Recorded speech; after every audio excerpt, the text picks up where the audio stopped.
General category చూసుకున్నప్పుడు ఈ 2026 జనవరి session base చేసుకొని కట్ ఆఫ్ అనేటువంటిది పర్సెంటేజ్లో ఇంత ఉండవచ్చు అని ఈ టేబుల్లో మీకు క్లియర్గా ఇండికేషన్ అవుతుంది. జనరల్ కేటగిరీ వాళ్ళకి 93 నుంచి 95 ఎక్స్పెక్టెడ్ కట్ ఆఫ్ ఉండవచ్చు. ఇది అప్రాక్సిమేట్ మార్క్స్కి 125 నుంచి 135 మార్క్స్ వరకు ఉండవచ్చు. ఈడబ్ల్యూఎస్ కేటగిరీ వాళ్ళకి 80 నుంచి 82 మార్క్స్ వచ్చేసి 90 to 100 marks. OBC non creamy layer వాళ్ళకి 78 నుంచి 81% మార్క్స్ వచ్చేసి 85 to 95.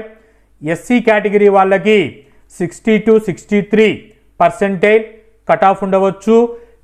మార్క్స్ అనేటువంటివి 55 to 65 మార్క్స్ కట్ ఆఫ్గా అనుకోవచ్చు. ఎస్టీ కేటగిరీ వాళ్ళకి 45 నుంచి 50% కట్ ఆఫ్లో ఉండవచ్చు.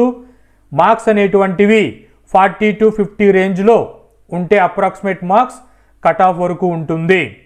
పీడబ్ల్యూడి కేటగిరీ వాళ్ళకి చూసుకుంటే అన్రిజర్వ్డ్ కేటగిరీ వాళ్ళకి 35 to 40 స్కోర్ మధ్యలో కట్ ఆఫ్ అనేటువంటిది ఉండవచ్చు.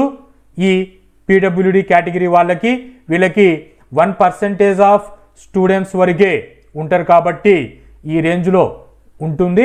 వాళ్ళకు న్యాయం కూడా పీడబ్ల్యూడి క్యాండిడేట్స్ వాళ్ళని ఇటువంటి రెప్యూటెడ్ ఇన్స్టిట్యూషన్స్లలో వెల్కమ్ చేసుకొని వాళ్ళ నాలెడ్జ్ను కూడా ఇంప్రూవ్ చేయడానికి ఈ కేటగిరీ రిజర్వేషన్ అనేటువంటిది యూజ్ అవుతుంది.